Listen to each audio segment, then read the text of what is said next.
श्री शिवाय नमस्तुभ्यम। भगवान शिव की इस पावन और परम कल्याणकारी शिव पुराण की कथा में आप सभी भक्तों का हार्दिक स्वागत है। भगवान शिव और माता पार्वती आपकी समस्त मनोकामनाओं को पूर्ण करें। दोस्तों, आजकल आप सुन रहे हैं भगवान शिव के अवतार के विषय में। कल आपने सुना था भगवान शिव के 42 अवतारों के विषय में, और इसी के साथ नंदीश्वर के जन्म की कथा भी सुनी थी। किस प्रकार से नंदीश्वर का जन्म हुआ, क्यों वो भगवान शिव को इतने प्रिय हैं और क्यों भगवान शिव ने उन्हें गणाधिपति अर्थात गणों का अध्यक्ष बनाया। ये सारा वृतांत आपने कल की कथा में सुना, और आज आप सुनने वाले हैं काल भैरव का महात्म्य। तो जिन भक्तों ने कल की कथा नहीं सुनी और वो सुनना चाहते हैं तो जरूर उन्हें कल की वीडियो भी देखनी चाहिए। और अब शिव पुराण की इस पावन कथा का श्रवण करते हैं। अपना सारा वृतांत सुनाने के बाद भगवान शंकर के भैरव अवतार का वर्णन करते हुए नंदीश्वर ने कहा, हे महामुने, परमेश्वर शिव उत्तमोत्तम लीलाएं रचने वाले तथा सत्पुरुषों के प्रेमी हैं। उन्होंने मार्गशीर्ष मास के कृष्ण पक्ष की अष्टमी को भैरव रूप से अवतार लिया था। इसलिए जो मनुष्य मार्गशीर्ष मास की कृष्णाष्टमी को काल भैरव के सन्निकट उपवास करके रात्रि में जागरण करता है वह समस्त पापों से मुक्त हो जाता है। और जो मनुष्य अन्यत्र भी मतलब दूसरे स्थान पर भी भक्ति पूर्वक जागरण सहित इस व्रत का अनुष्ठान करेगा वह भी महापापों से मुक्त होकर सद्गति को प्राप्त हो जाएगा। प्राणियों के लाखों जन्मों में किए हुए जो पाप होते हैं वे सब के सब काल भैरव के दर्शन मात्र से निर्मल हो जाते हैं।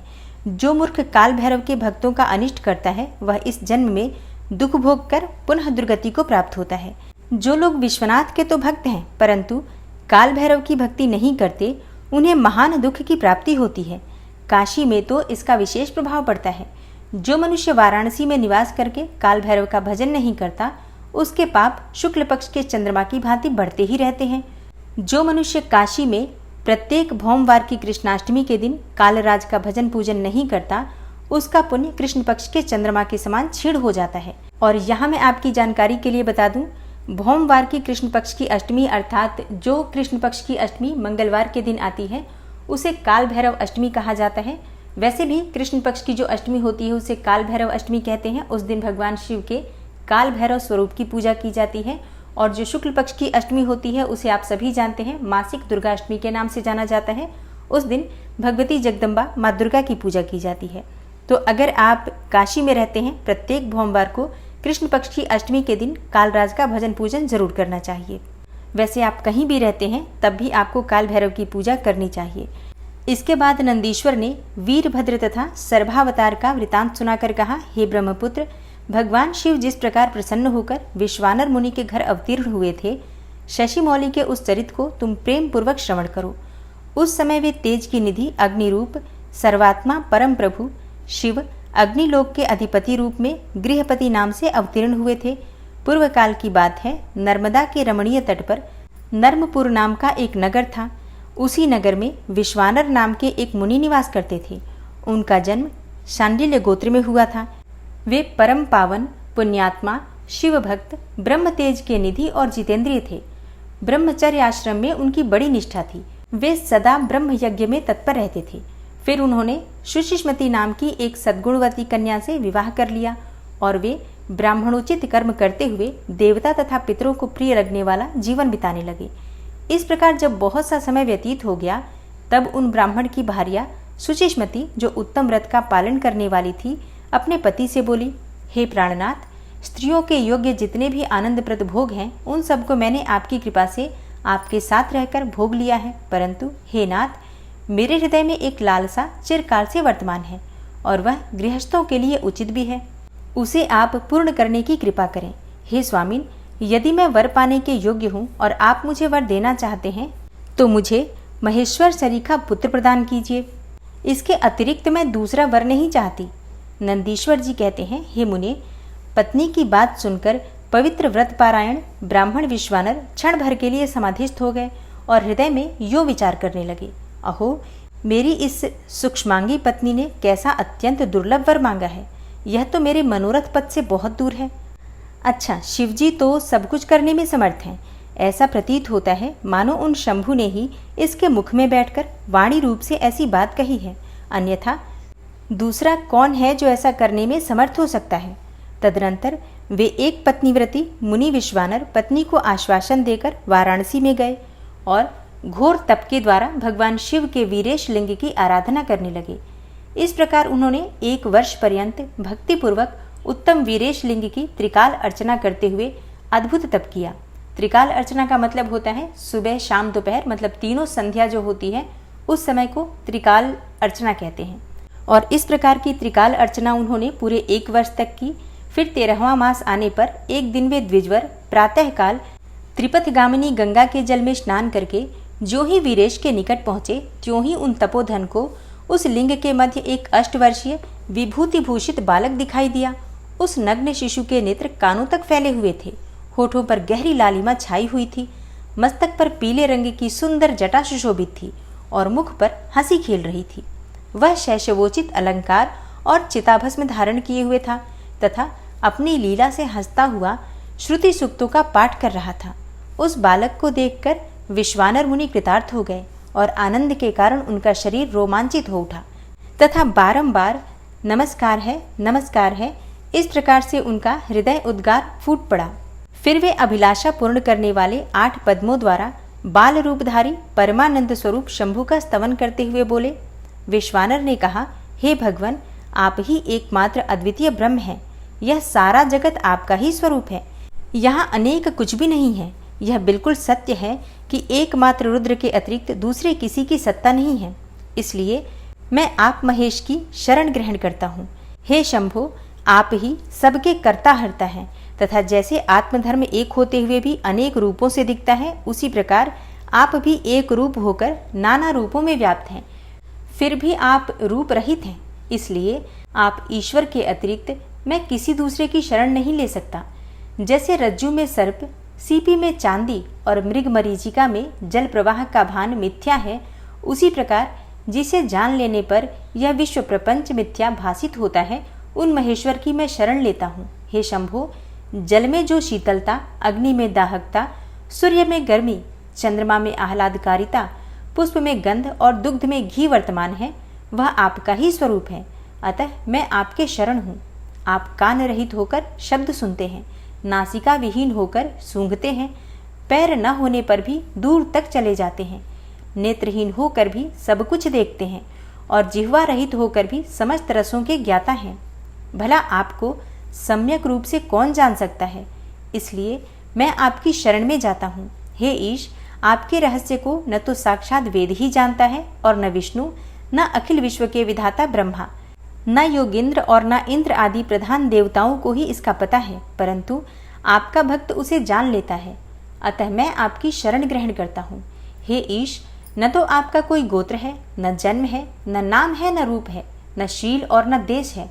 ऐसा होने पर भी आप त्रिलोकी के अधीश्वर तथा संपूर्ण कामनाओं को पूर्ण करने वाले हैं। हे ईश्वर, इसलिए मैं आपका भजन करता हूँ। हे स्मरारे, आप सर्वस्वरूप हैं। यह सारा विश्व प्रपंच आपसे ही प्रकट हुआ है। आप गौरी के प्राणनाथ, दिगंबर और परम शांत हैं। बाल, युवा और वृद्ध अवस्था में आप ही वर्तमान हैं। ऐसी कौन सी वस्तु है जिसमें आप व्याप्त न हो? अतः मैं आपके चरणों में नतमस्तक हूँ। नंदीश्वर कहते हैं, हे मुने, इस प्रकार स्तुति करके विप्रवर विश्वानर हाथ जोड़कर भूमि पर गिरना ही चाहते थे। तब तक संपूर्ण वृद्धों के भी वृद्ध बाल रूपधारी शिव परम हर्षित होकर उन भूदेव से बोले। बाल रूपी शिव ने कहा, हे मुनि श्रेष्ठ विश्वानर, तुमने आज मुझे संतुष्ट कर दिया है। हे भूदेव, मेरा मन प्रसन्न हो गया है। अतः अब तुम उत्तम वर मांग लो। यह सुनकर मुनि श्रेष्ठ विश्वानर कृतकृत्य हो गए और उनका मन हर्षमगन हो गया। तब वे उठकर बाल रूपधारी शंकर जी से बोले। विश्वानर ने कहा, हे प्रभावशाली महेश्वर, आप तो सर्वांतर्यामी हैं, ऐश्वर्य संपन्न हैं, आप शर्व हैं तथा भक्तों को सब कुछ दे डालने वाले हैं। भला आप सर्वज्ञ से कौन सी बात छुपी है? फिर भी आप मुझे दीनता प्रकट करने वाली याचना के प्रति आकृष्ट होने के लिए क्यों कह रहे हैं? हे महेशान, ऐसा जानकर आपको जैसी इच्छा हो वैसा ही कीजिए। नंदीश्वर जी कहते हैं, हे मुने, पवित्र व्रत में तत्पर विश्वानर के उस वचन को सुनकर पावन शिशु रूपधारी महादेव हंसकर शुचि से बोले। हे शुचे, तुमने अपने हृदय में अपनी पत्नी शुचिस्मति के प्रति जो अभिलाषा कर रखी है, वह निस्संदेह थोड़े ही समय में पूर्ण हो जाएगी। हे महामते, मैं शुचिस्मति के गर्भ से तुम्हारा पुत्र होकर प्रकट होऊंगा। मेरा नाम गृहपति होगा। मैं परम पावन तथा समस्त देवताओं के लिए प्रिय होऊंगा। जो मनुष्य 1 वर्ष तक शिवजी के सन्निकट तुम्हारे द्वारा कथित पुण्यमय अभिलाषाष्टक स्तोत्र का तीनों काल पाठ करेगा, उसकी सारी अभिलाषाएं यह पूर्ण कर देगा। इस स्तोत्र का पाठ पुत्र, पौत्र और धन का प्रदाता, सर्वथा शांतिकारक, सारी विपत्तियों का विनाशक, स्वर्ग और मोक्ष रूप संपत्ति का कर्ता तथा समस्त कामनाओं को पूर्ण करने वाला है। निस्संदेह यह अकेला ही समस्त स्तोत्रों के समान है। नंदीश्वर जी कहते हैं, हे मुने, इतना कहकर बाल रूपधारी शंभु, जो सत्पुरुषों की गति हैं, अंतर्ध्यान हो गए। तब विप्रवर विश्वानर भी प्रसन्न मन से अपने घर को लौट आए। नंदीश्वर जी कहते हैं, हे मुने, घर आकर उस ब्राह्मण ने बड़े हर्ष के साथ अपनी पत्नी से यह सारा वृतांत कह सुनाया। उसे सुनकर विप्र पत्नी शुचिष्मति को महान आनंद प्राप्त हुआ। वह अत्यंत प्रेम पूर्वक अपने भाग्य की सराहना करने लगी। तदनंतर समय आने पर ब्राह्मण द्वारा विधि पूर्वक गर्भाधान कर्म संपन्न किए जाने पर वह नारी गर्भवती हुई। फिर उन विद्वान मुनि ने गर्भ के स्पंदन करने से पूर्व ही पुंसत्व की वृद्धि के लिए गृहसूत्र में वर्णित विधि के अनुसार सम्यक रूप से पुंसवन संस्कार किया। तत्पश्चात 8वां महीना आने पर कृपालु विश्वानर ने सुखपूर्वक प्रसव होने के अभिप्राय से गर्भ के रूप की समृद्धि करने वाला सीमंत संस्कार संपन्न कराया। इसके बाद ताराओं के अनुकूल होने पर जब बृहस्पति केंद्रवर्ती हुए और शुभ ग्रहों का योग आया, तब शुभ लग्न में भगवान शंकर, जिनके मुख की कांति पूर्णिमा के चंद्रमा के समान है तथा जो अरिष्ट रूपी दीपक को बुझाने वाले समस्त अरिष्टों के विनाशक और भू भुवः स्वः तीनों लोकों के निवासियों को सब तरह से सुख देने वाले हैं, उस शुचिष्मति के गर्भ से पुत्र रूप में प्रकट हुए। उस समय गंध को वहन करने वाले वायु के वाहन मेघ दिशा रूपी बधुओं के मुख पर वस्त्र से बन गए, अर्थात चारों ओर काली घटा उमड़ आई। वे घनघोर बादल उत्तम गंध वाले पुष्प समूहों की वर्षा करने लगे। देवताओं की दुंदुभियां बजने लगी। चारों ओर दिशाएं निर्मल हो गई। प्राणियों के मनों के साथ साथ सरिताओं का जल भी निर्मल हो गया। प्राणियों की वाणी सर्वथा कल्याणी और प्रिय भाषिणी हो उठी। संपूर्ण प्रसिद्ध ऋषि मुनि तथा देवता, यक्ष, किन्नर, विद्याधर आदि मंगल द्रव्य ले लेकर पधारे। स्वयं ब्रह्मा जी ने नम्रता पूर्वक उसका जात कर्म संस्कार किया और उस बालक के रूप तथा वेद का विचार करके यह निश्चय किया कि इसका नाम गृहपति होना चाहिए। फिर 11वें दिन उन्होंने नामकरण की विधि के अनुसार वेद मंत्रों का उच्चारण करते हुए उसका गृहपति ऐसा नामकरण किया। उसके बाद सबके पितामह ब्रह्मा चारों वेदों में कथित आशीर्वादात्मक मंत्रों द्वारा उसका अभिनंदन करके हंस पर आरूढ़ होकर अपने लोक को चले गए। तदुपरांत शंकर भी लौकिकी गति का आश्रय लेकर उस बालक की उचित रक्षा का विधान करके अपने वाहन पर चढ़कर अपने धाम को पधार गए। इसी प्रकार श्रीहरि ने भी अपने लोक की राह ली। इस प्रकार सभी देवता, ऋषि मुनि आदि भी प्रशंसा करते हुए अपने अपने स्थान को पधार गए। तदनंतर ब्राह्मण देवता ने यथा समय आने पर सब संस्कार करते हुए बालक को वेदाध्ययन करवाया। तत्पश्चात 9वां वर्ष आने पर माता पिता की सेवा में तत्पर रहने वाले विश्वानर नंदन गृहपति को देखने के लिए वहां नारद जी पधारे। बालक ने माता पिता सहित नारद जी को प्रणाम किया। फिर नारद जी ने बालक की हस्तरेखा, जिह्वा, तालु आदि देखकर कहा, हे मुनि विश्वानर, मैं तुम्हारे पुत्र के लक्षणों का वर्णन करता हूँ, तुम आदर पूर्वक उसे श्रवण करो। तुम्हारा यह पुत्र परम भाग्यवान है और इसके संपूर्ण अंगों के लक्षण भी शुभ हैं, किंतु इसके सर्वगुण संपन्न, संपूर्ण शुभ लक्षणों से समन्वित और चंद्रमा के समान संपूर्ण निर्मल कलाओं से सुशोभित होने पर भी विधाता ही इसकी रक्षा करे। इसलिए सब तरह के उपायों द्वारा इस शिशु की रक्षा करनी चाहिए, क्योंकि विधाता के विपरीत होने पर गुण भी दोष हो जाता है। मुझे शंका है कि इसके 12वें वर्ष में इस पर बिजली अथवा अग्नि द्वारा विघ्न आएगा। यूँ कहकर नारद जी जैसे आए थे वैसे ही देवलोक को चले गए। हे सनत कुमार जी, नारद जी का यह कथन सुनकर पत्नी सहित विश्वानर ने समझ लिया कि ये तो बड़ा भयंकर वज्रपात हुआ है। फिर वे हाय मैं मारा गया यूँ कहकर छाती पीटने लगे और पुत्र शोक से व्याकुल होकर गहरी मूर्छा के वशीभूत हो गए। उधर शुचिष्मति भी दुख से पीड़ित होकर अत्यंत ऊंचे स्वर से हाहाकार करती हुई ढाड़े मारकर रो पड़ी। उसकी सारी इंद्रियां अत्यंत व्याकुल हो उठी। तब पत्नी के आर्तनाद को सुनकर विश्वानर भी मूर्छा त्याग कर उठ बैठे और ये क्या हुआ, कैसे हुआ? यूं उच्च स्वर से बोलते हुए कहने लगे, गृहपति, जो मेरा बाहर विचरने वाला प्राण, मेरी सारी इंद्रियों का स्वामी तथा मेरे अंतरात्मा में निवास करने वाला है, कहाँ है? तब माता पिता को इस प्रकार अत्यंत शोकग्रस्त देखकर शंकर के अंश से उत्पन्न हुआ वह बालक गृहपति मुस्कुराकर बोला। गृहपति ने कहा, माताजी तथा पिताजी, बताइए इस समय आप लोगों के रोने का क्या कारण है? किस लिए आप लोग फूट फूट कर रो रहे हैं? कहाँ से ऐसा भय आप लोगों को प्राप्त हुआ है? यदि मैं आपकी चरण रेणुओं से अपने शरीर की रक्षा कर लूं तो मुझ पर काल भी अपना प्रभाव नहीं डाल सकता। फिर तुच्छ, चंचल एवं अल्प बल वाली मृत्यु की तो बात ही क्या है? हे माता पिताजी, अब आप लोग मेरी प्रतिज्ञा सुनिए। यदि मैं आप लोगों का पुत्र हूँ तो ऐसा प्रयत्न करूँगा जिससे मृत्यु भी भयभीत हो जाएगी। मैं सत्पुरुषों को सब कुछ दे डालने वाले सर्वज्ञ मृत्युंजय की भली भांति आराधना करके महाकाल को भी जीत लूँगा। यह मैं आप लोगों से बिल्कुल सत्य कह रहा हूँ। नंदीश्वर जी कहते हैं, हे मुने, तब वे द्विज दंपत्ति जो शोक से संतप्त हो रहे थे, गृहपति के ऐसे वचन जो अकाल में हुई अमृत की घनघोर वृष्टि के समान थे, सुनकर संताप रहित हो कहने लगे, बेटा, तू उन शिव की शरण में जा जो ब्रह्मा आदि के भी कर्ता, मेघवाहन, अपनी महिमा से कभी च्युत न होने वाले और विश्व की रक्षामणि है। नंदीश्वर जी कहते हैं, हे मुने, माता पिता की आज्ञा पाकर गृहपति ने उनके चरणों में प्रणाम किया।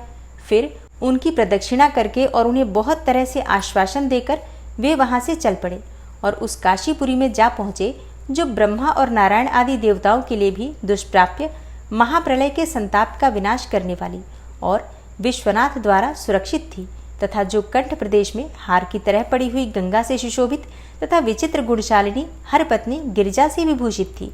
वहां पहुंचकर वे विप्रवर पहले मणिकर्णिका पर गए। वहां उन्होंने विधि पूर्वक स्नान करके भगवान विश्वनाथ का दर्शन किया। फिर बुद्धिमान गृहपति ने परमानंद मग्न होकर त्रिलोकी के प्राणियों की प्राण रक्षा करने वाले शिव को प्रणाम किया। उस समय उनकी अंजलि बंधी थी और सिर झुका हुआ था।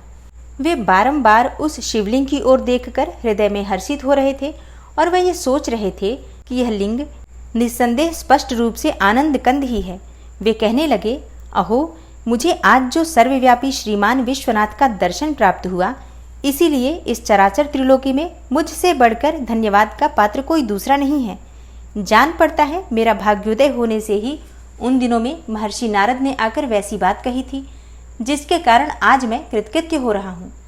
नंदीश्वर जी कहते हैं, हे मुने, इस प्रकार आनंद अमृत रूपी रसों द्वारा पारण करके गृहपति ने शुभ दिन में सर्वहितकारी शिवलिंग की स्थापना की और पवित्र गंगा जल से भरे हुए 108 कलशों द्वारा शिवजी को स्नान कराकर ऐसे घोर नियमों को स्वीकार किया जो अकृतात्मा पुरुषों के लिए दुष्कर थे।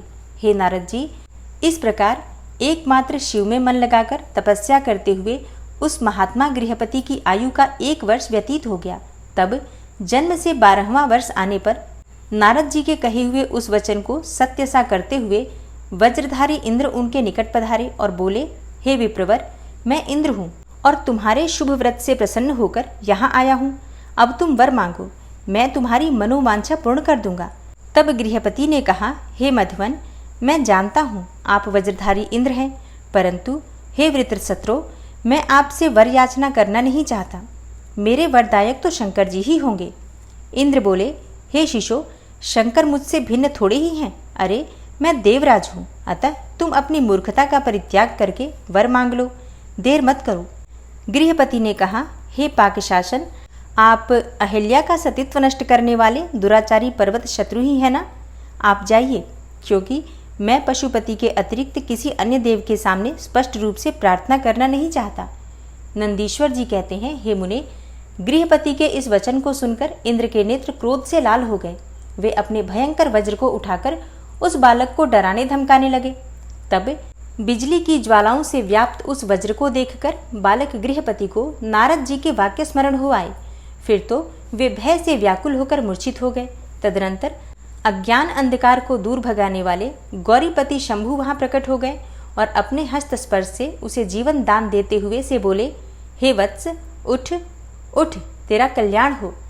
तब रात्रि के समय मुंदे हुए कमल की तरह उसके नेत्र कमल खुल गए और उसने उठकर अपने सामने सैकड़ों सूर्यों से भी अधिक प्रकाशमान शंभु को उपस्थित देखा। उनके ललाट में तीसरा नेत्र चमक रहा था। गले में नीला चिन्ह था। ध्वजा पर वृषभ का स्वरूप दिख रहा था। वामांग में गिरिजा देवी विराजमान थी। मस्तक पर चंद्रमा सुशोभित था। बड़ी बड़ी जटाओं से उनकी अद्भुत शोभा हो रही थी। वे अपने आयुध त्रिशूल और आजगव धनुष धारण किए हुए थे। कपूर के समान गौर वर्ण का शरीर अपनी प्रभा बिखेर रहा था। वे गज चर्म लपेटे हुए थे। उन्हें देखकर शास्त्र कथित लक्षणों तथा गुरु वचनों से जब गृहपति ने समझ लिया कि ये महादेव ही हैं, तब हर्ष के मारे उनके नेत्रों में आंसू छलक आए। गला रुंध गया और शरीर रोमांचित हो उठा। वे क्षण भर तक अपने आप को भूलकर चित्रकूट एवं त्रिपुत्रक पर्वत की भांति निश्चल ही खड़े रह गए। जब वे स्तवन करने, नमस्कार करने अथवा कुछ भी कहने में समर्थ न हो सके, तब शिवजी मुस्कुराकर बोले। ईश्वर ने कहा, हे गृहपते, जान पड़ता है कि तुम वज्रधारी इंद्र से डर गए हो।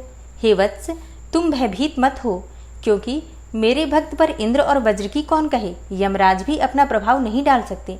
यह तो मैंने तुम्हारी परीक्षा ली है और मैंने ही तुम्हें इंद्र रूप धारण करके डराया है। हे भद्र, अब मैं तुम्हें वर देता हूँ। आज से तुम अग्निपद के भागी होगे। तुम समस्त देवताओं के लिए वरदाता बनोगे। हे अग्नि, तुम समस्त प्राणियों के अंदर जठराग्नि रूप से विचरण करोगे। तुम्हें दिक्पाल रूप से धर्मराज और इंद्र के मध्य में राज्य की प्राप्ति होगी। तुम्हारे द्वारा स्थापित यह शिवलिंग तुम्हारे नाम पर अग्नीश्वर नाम से प्रसिद्ध होगा। यह सब प्रकार के तेजों की वृद्धि करने वाला होगा। जो लोग इस अग्नीश्वर लिंग के भक्त होंगे, उन्हें बिजली और अग्नि का भय नहीं रह जाएगा। अग्निमांद्य नामक रोग नहीं होगा और न कभी अकाल मृत्यु ही होगी। काशीपुरी में स्थित संपूर्ण समृद्धियों के प्रदाता अग्नीश्वर की भली भांति अर्चना करने वाला भक्त यदि प्रारब्धवश किसी अन्य स्थान में भी मृत्यु को प्राप्त होगा, तो भी वह वहनी लोक में प्रतिष्ठित होगा। नंदीश्वर जी कहते हैं, हे मुने, इस प्रकार कहकर शिवजी ने गृहपति के बंधुओं को बुलाकर उनके माता पिता के सामने उस अग्नि का दिक्पति पद पर अभिषेक कर दिया और स्वयं उसी लिंग में समा गए। हे तात, इस प्रकार मैंने तुमसे परमात्मा शंकर के गृहपति नामक अग्निअवतार का, जो दुष्टों को पीड़ित करने वाला है, वर्णन कर दिया। जो सुदृढ़ पराक्रमी जितेंद्रिय पुरुष अथवा सत्व संपन्न स्त्रियां अग्नि प्रवेश कर जाती हैं, वे सब के सब अग्नि सरीखे तेजस्वी होते हैं। इसी प्रकार जो ब्राह्मण अग्निहोत्र पारायण, ब्रह्मचारी तथा पंचाग्नि का सेवन करने वाले हैं, वे अग्नि के समान वर्चस्वी होकर अग्निलोक में विचरते हैं। जो शीतकाल में शीत निवारण के निमित्त बोझ सी बोझ लकड़ियां दान करता है अथवा जो अग्नि की इष्टि करता है, वह अग्नि के सन्निकट निवास करता है। जो श्रद्धापूर्वक किसी अनाथ मृतक का अग्नि संस्कार कर देता है अथवा स्वयं शक्ति न होने पर दूसरे को प्रेरित करता है, वह अग्निलोक में प्रशंसित होता है। विजातियों के लिए परम कल्याणकारक एक अग्नि ही है। वही निश्चित रूप से गुरु, देवता, व्रत, तीर्थ अर्थात सब कुछ है। जितनी अपावन वस्तुएं हैं, वे सब अग्नि का संसर्ग होने से उसी क्षण पावन हो जाती हैं। इसीलिए अग्नि को पावक कहा गया है। यह शंभु की प्रत्यक्ष तेजोमयी दहनात्मिका मूर्ति है, जो सृष्टि रचने वाली, पालन करने वाली और संहार करने वाली है। भला इसके बिना कौन सी वस्तु दृष्टिगोचर हो सकती है। इनके द्वारा भक्षण किए हुए धूप, दीप, नैवेद्य, दूध, दही, घी और खांड आदि का देवगण स्वर्ग में सेवन करते हैं। ओम नमः शिवाय। श्री शिवाय नमस्तुभ्यम। आज की कथा का यहीं पर समापन करती हूँ और कल की कथा में आप सुनेंगे शिव जी के महाकाल आदि 10 अवतारों का तथा 11 रुद्र अवतारों का वर्णन। और आज की कथा आपको कैसी लगी है, कमेंट बॉक्स में ज़रूर बताइए। अगर आपको वीडियो अच्छी लगती है तो वीडियो को लाइक ज़रूर किया कीजिए, शेयर भी ज़रूर किया कीजिए फैमिली फ्रेंड्स के साथ। और जो भी शिव भक्त हैं, जो भी इन कथाओं को सुनने में रुचि रखते हैं, ऐसे भक्तों तक वीडियो को ज़्यादा से ज़्यादा शेयर कीजिए। इसके साथ दूसरी भी जो वीडियो अपलोड होती हैं, उन्हें भी देखने का पूरा प्रयास कीजिए। मिलती हूँ मैं आपसे अगली वीडियो में। तब तक के लिए नमस्कार।